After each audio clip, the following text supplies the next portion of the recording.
Got the dog here. Can we pet the dog? Yeah, of course we can pet the dog. Another. What the heck? Oh, whoa, whoa, whoa! What is that? What is that? What the hell was that?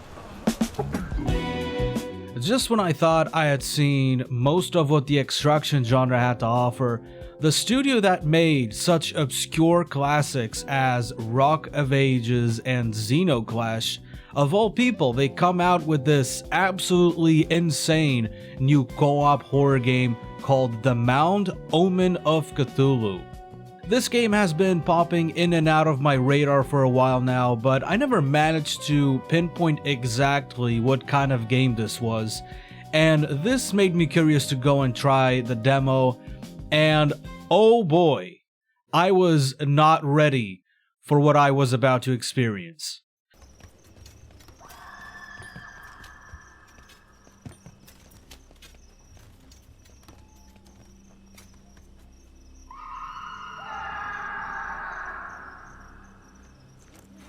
The Mound does have its fair share of problems, some of which may be a complete turnoff for some people, but it may still end up being one of the best gaming experiences I had this year. In this video, I'm going to give you an overview of what The Mound is all about. I'm going to go through the pros and cons of the game, and I will help you figure out whether or not this game is going to be your new obsession for the next couple of months. Let's take a look at the scary new world of The Mound. We must pray that there is still goodness in the world, even so far from the lands where the apostles walked. The Mound is truly a game that doesn't let itself be pinned down on any particular category and doesn't follow any single formula. Many people have been describing this game as being an extraction game, but I think that's an oversimplification of what the game actually is. The game's store page does a slightly better job by describing it as a co-op exploration game, but that's still not entirely helpful. The reality is that The Mound is what I would describe as a story-driven co-op horror game that incorporates some elements of extraction shooters into its main gameplay loop, but is mostly focused on being an absolutely terrifying psychological horror game that has some of the best visuals and atmosphere I have ever experienced in a horror game. You'll see what I mean as soon as you go through the prologue. Oh, what's going on? Oh, he's looking at me. Oh, this game is creepy AF. Is this a horror game? Oh, that was it. Dude, that was like basically no gameplay. That was basically nothing, but it was still insane. I actually can't wait to go and see what's going on with this game now. The Mound takes place during the 16th century when a crew of Spanish explorers arrives in South America looking for a legendary treasure that keeps leading the crew deeper and deeper into a land that doesn't want to be explored. You start by selecting your character, which is mostly a cosmetic choice as far as I could tell.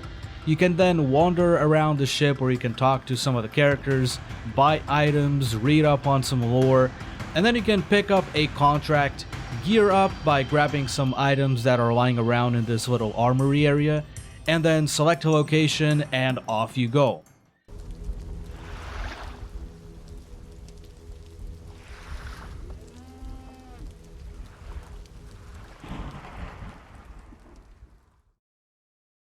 My first raid was very short and very uneventful. I started off in this foggy beach where there were a bunch of absolutely evil looking artifacts just lying around. There were some weapons and ancient coins, and that was about it. It was a very small area, no enemies, no hazards.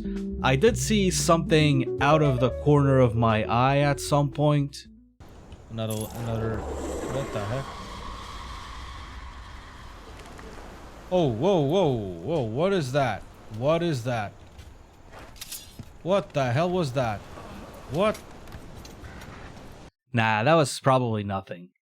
You can store all your loot in this wagon that follows you around using the closest roads, and when you're ready to leave, you signal the wagon to turn around, you escort it back to the boats, and that's how you finish a run.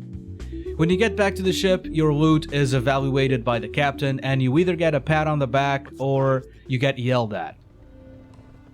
Not much to look at. Hey, I tried my best with the tiny little beach that was available. And then it's time to pick up another contract and go back into the jungle to look for the stash that Cthulhu is said to be keeping under his mound somewhere. At this point, I was kinda concerned about this game. It seemed pretty shallow and repetitive. The first locations the game puts you through are very linear and kinda boring. I was basically volunteering to clean up Cthulhu's front porch. The second raid also starts on a beach, but now it lets you get a little bit into the forest, but the gameplay was still a bit boring. Since I played the game solo, I got to bring an AI friend with me who can help you with combat or carrying things, not that there was much to carry or fight so far. I spent the next half hour sweeping these locations for artifacts, weapons, and other resources without much challenge. And then, some weird stuff started happening. Oh, there's a whole ass thing over here. Oh! My character started having these messed up hallucinations, falling into traps that weren't there a second ago, and then all of a sudden, I throw up a freaking giant centipede that started slithering around, attacking me. The mound was acting up.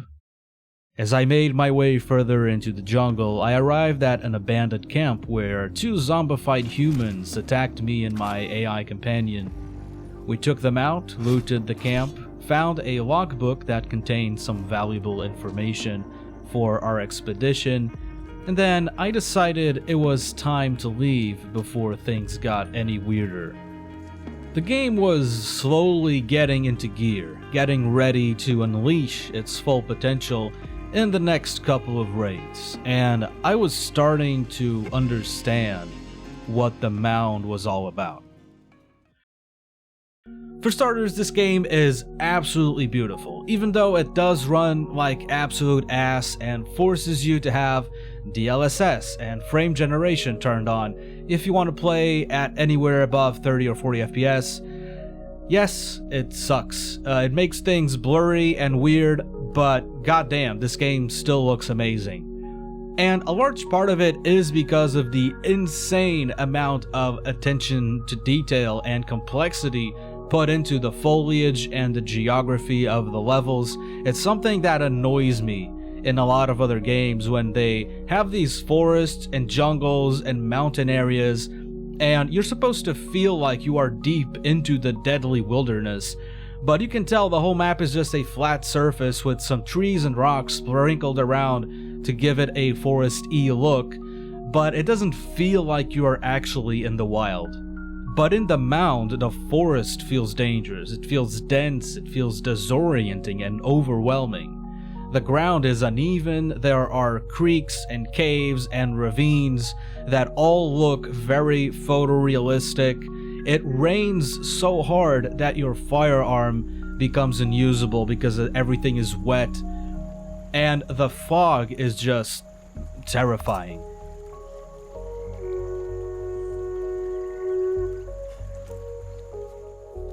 And then, of course, there's all the things that are hiding in the fog. I swear, this game is constantly making you feel like you are being watched and surrounded by something evil all the time. The first couple of levels seemed very peaceful, but when the training wheels come off, you are screwed. There's rustling in the bushes, there's screaming in the distance, there are massive shapes moving somewhere behind the tree lines, and you can never tell exactly what it is. The sound design in the mound is amazing. Combine that with the quality of the graphics and the detail of the environments, and you get a horror game that genuinely will make you feel very paranoid and super stressed out. And another thing that really adds to the whole experience is the idea that the forest is like a sentient being that shouldn't be disturbed, and it basically acts as your raid timer. If you run around with lots of armor on, it's loud and it disturbs the forest. If you are running through the tree branches and snapping them, it upsets the forest. If you use firearms in the forest is going to be really pissed. And the more you upset the forest, the more dangerous the expedition will become. More enemies will appear, and they will be much more aggressive.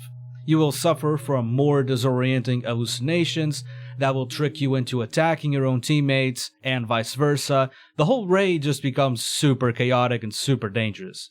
By the time you decide things are getting too hard to deal with, it may already be too late to turn the wagon around and head for the boats. It's a great risk-reward dynamic that makes the game feel very tense, makes the environment feel very tangible, very physical, and it gives some weight to all of your actions.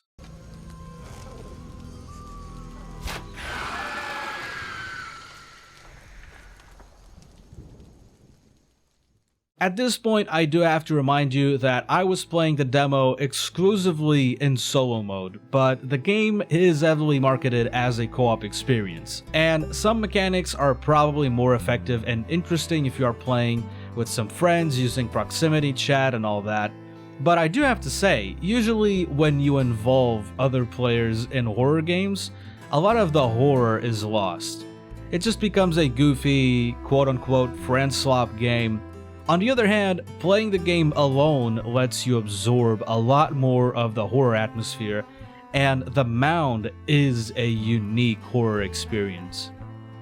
The way the game incorporates extraction elements into its gameplay loop is very smart, and it gives you a lot to do and explore, but I am also especially interested in what lies deeper into the jungle. Even though the Mound seems kinda light on storytelling, the world building is very strong, and much like the characters that you're playing as, I can't wait to be able to go deeper into this land and figure out why this place is so cursed. Is there really a treasure? Have other people been here before us? Why are all these strange artifacts and monuments here? Is this a man-made thing, or is it an entirely supernatural phenomenon? I was very surprised by how good the Mound Omen of Cthulhu is. It's a very original game that is putting some very interesting twists on some very well-known mechanics and concepts. It's a fantastic horror experience, and it's probably going to be a great co-op game for those of you who can gather up a bunch of friends and play this together.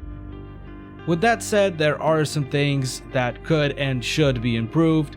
Optimization, first of all, above everything else. The Mound is yet another one of those Unreal 5 games that forgot to trim some of the fat, and the result is always the same. If you try to turn off all the usual garbage settings that are compensating for the bad optimization, the game will run at sub 60 FPS. Beware, especially if you have a weaker PC. Download and try the demo, see if it runs properly on your machine before you waste your money.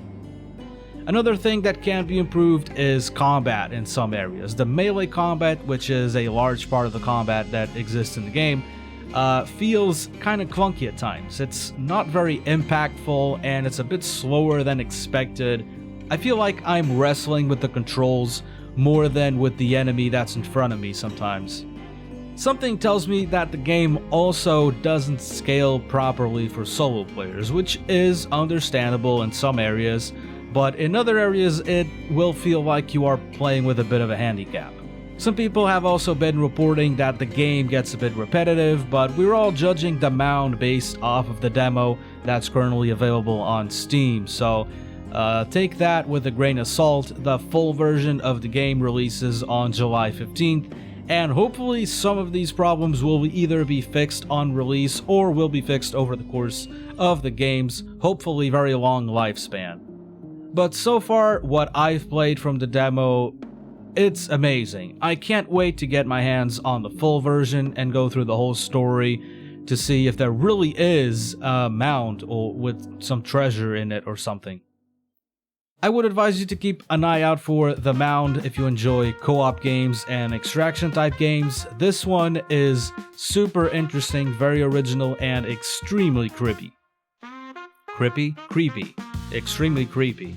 I hope you enjoyed today's recommendation. Don't forget to leave a like and a sub if you liked the video. Let me know, have you tried The Mound and what did you think of it? And what other strange extraction games are waiting for us out there? Finally, there's more to extraction games than realistic military shooters. Thank you guys so much for watching, and I'll see you on the next video. Bye bye.